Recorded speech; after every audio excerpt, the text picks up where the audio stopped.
ಪ್ರದೇಶದ ಗಾಜಿಯಾಬಾದ್ನ ಕವಿನಗರದಲ್ಲಿ ಅಸ್ತಿತ್ವದಲ್ಲಿಯೇ ಇಲ್ಲದ ದೇಶಗಳ ರಾಯಭಾರ ಕಚೇರಿಯನ್ನ ನಡೆಸುತ್ತಿದ್ದ ಆರೋಪದಡಿ ಹರ್ಷವರ್ಧನ್ ಜೈನ್ ಎಂಬಾತನನ್ನ ಉತ್ತರ ಪ್ರದೇಶ ಪೊಲೀಸ್ ವಿಶೇಷ ಕಾರ್ಯಪಡೆ ಬಂಧಿಸಿ ಜೈನ್ ವೆಸ್ಟ್ ಆರ್ಕಿಟಾಕ್ ಸಾರ್ಬೋಗಾರ್ ಪೊಲಿವಿಯಾ ಮತ್ತು ಲೊಢೋನಿಯಾ ಎಂಬ ಅಸ್ತಿತ್ವದಲ್ಲಿ ಇಲ್ಲದ ದೇಶಗಳ ರಾಜತಾಂತ್ರಿಕ ಅಧಿಕಾರಿಯಾಗಿ ತನ್ನನ್ನು ಹೇಳಿಕೊಂಡು ಬಾಡಿಗೆ ಮನೆಯಿಂದ ಈ ಅಕ್ರಮವನ್ನು ನಡೆಸುತ್ತಿದ್ದ.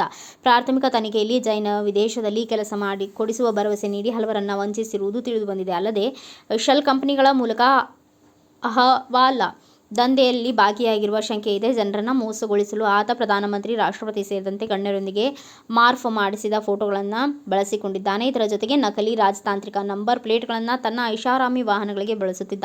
ತನಿಖೆ ವೇಳೆ ಜೈನನಿಗೆ ವಿವಾದಿತ ದೇವಮಾನವನಾದ ಚಂದ್ರಸ್ವಾಮಿ ಮತ್ತು ಅಂತಾರಾಷ್ಟ್ರೀಯ ಶಸ್ತ್ರಾಸ್ತ್ರ ವ್ಯಾಪಾರಿ ಅದ್ನಾನ್ ಖಾಶ್ಗೋಗಿಯೊಂದಿಗೆ ಸಂಪರ್ಕವಿತ್ತು ಎಂಬುದು ಬಹಿರಂಗಗೊಂಡಿದೆ. ಇದಕ್ಕೂ ಮುನ್ನ 2011ರಲ್ಲಿ ಆತನ ಮೇಲೆ ಕ್ರಮವಾಗಿ ಸ್ಯಾಟಲೈಟ್ ಫೋನ್ ಇಟ್ಟುಕೊಂಡಿದ್ದ ಆರೋಪದಡಿ ಕವಿನಗರ ಪೊಲೀಸ್ ಠಾಣೆಯಲ್ಲಿ ಪ್ರಕರಣ ದಾಖಲಾಗಿತ್ತು.